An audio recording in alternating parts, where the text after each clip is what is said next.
Welcome to The Fallout Zone, a place where we explore tales of just desserts based on true stories. From office backstabs and broken relationship trusts, we have what you'd like. Sit and enjoy today's tale from Soraya, a poised radiographer who turned cold evidence into the sharpest scalpel. Some lessons never appear on an X-ray. You learn them when a smile is sharper than a scalpel, when a casual friend becomes a silent predator. My name is Soraya. At 21, I juggled full-time radiography classes, weekend barista shifts, and a streaming habit that ruined my circadian rhythm. I thought learning to read bones and tumors would be the hardest part of school. Turns out, diagnosing betrayal hurts more than any fracture. Elizabeth Turner, yes, you've heard that surname on half the university's plaques, sat next to me the first week of class. Same teal scrubs, same caffeine addiction, same warped sense of humor. She called us the Scan Twins. We quizzed each other on anatomy until we could label pulmonary nodules in our sleep. I trusted her like a sister made by student loan debt rather than blood. Trust, as you'll see, is flammable. Radiography school is academic triage. 80 students competing for 40 clinical rotations, 35 jobs, and maybe 10 residencies. Grades mattered. Reputation mattered more. Our dean, Dr. Carlisle, wore bespoke suits and an invisible price tag. He valued whatever money could buy his next wing of donors.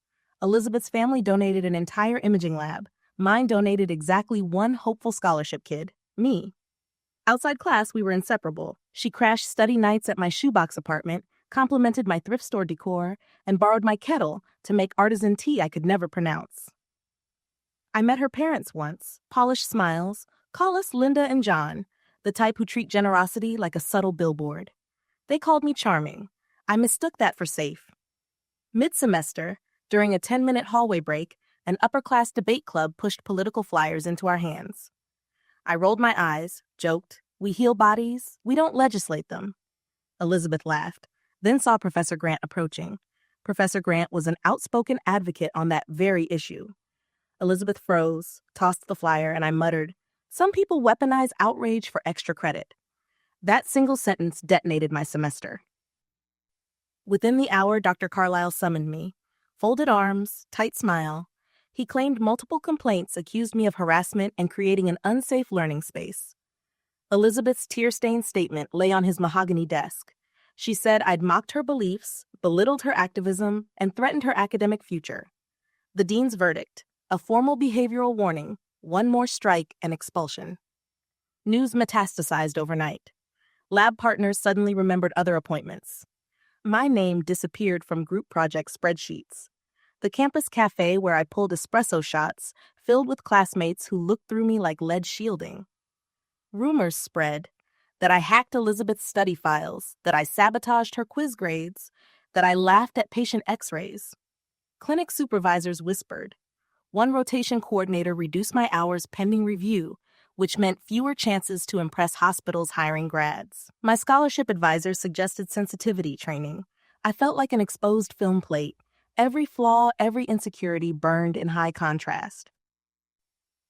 2 weeks later, I sat alone in the imaging library, screen glowing with yet another group chat that no longer included me. My rent was late. My boyfriend, jealous of the time I spent defending myself, walked out. The one person who still texted was Elizabeth, sending bland praying for you messages that oozed sanctimony. I realized she didn't want an apology. She wanted my seat in the program spotlight. I had two choices: fade out quietly and hope to rebuild elsewhere, or treat this like the pathologic fracture it was. Immobilize, image, then operate. I chose scalpel-level precision. Step 1, collect receipts. I sifted months of messages. Buried in our meme exchanges were her jokes about pulling strings with daddy. I screenshotted a brag where she typed, "Dean Carlisle owes my mom big time." I tracked down classmates she'd guilt-tripped. Julia, who switched partners after Elizabeth cornered her in the locker room. Mateo, who overheard Elizabeth rehearsing tears before meeting the dean. They agreed to write statements once I promised anonymity. Step 2, contextual timeline. I laid every quiz grade, every clinic evaluation, and each alleged harassment date onto a single spreadsheet. Patterns emerged. My supposed infractions always preceded an exam Elizabeth underperformed on or a scholarship she wanted. Step 3.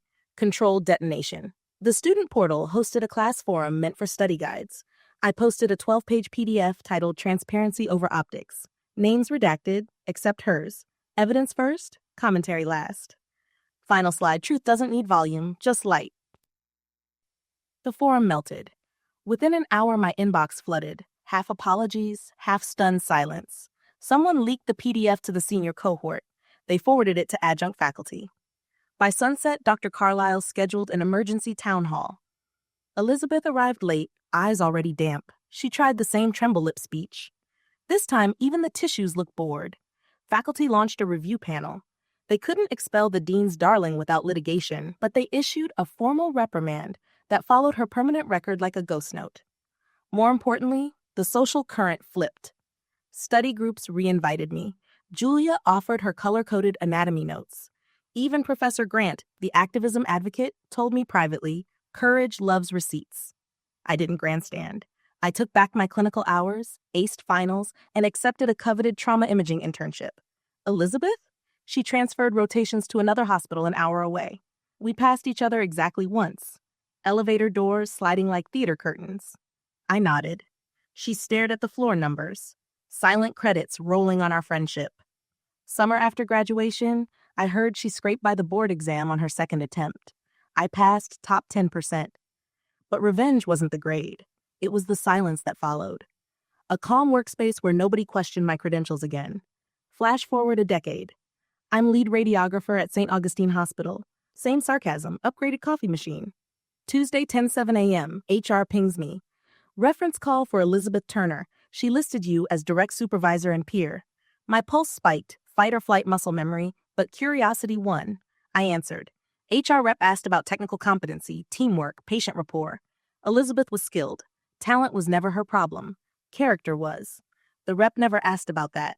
Ethics, it seems, still rely on voluntary disclosure. I gave facts. Punctual, precise positioning, fluent impacts. My tone?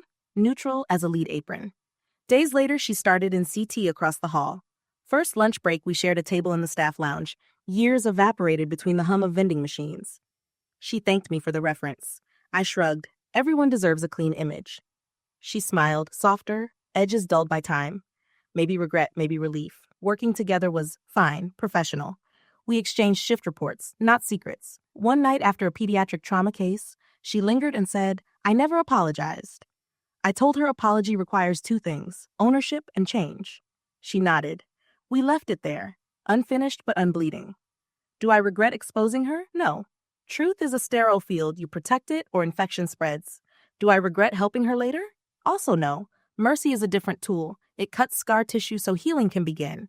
Revenge gave closure. Mercy keeps me from reopening the wound. If someone tries to paint you the villain, don't scream. Illuminate. Facts fluoresce under pressure. And when that same person shows up years later, remember, even snakes shed skins. Just keep your gloves on, adjust your focus, and read the image for what it is, not what you fear. Thank you for watching The Fallout Zone. Please don't forget to like and subscribe. See you next time.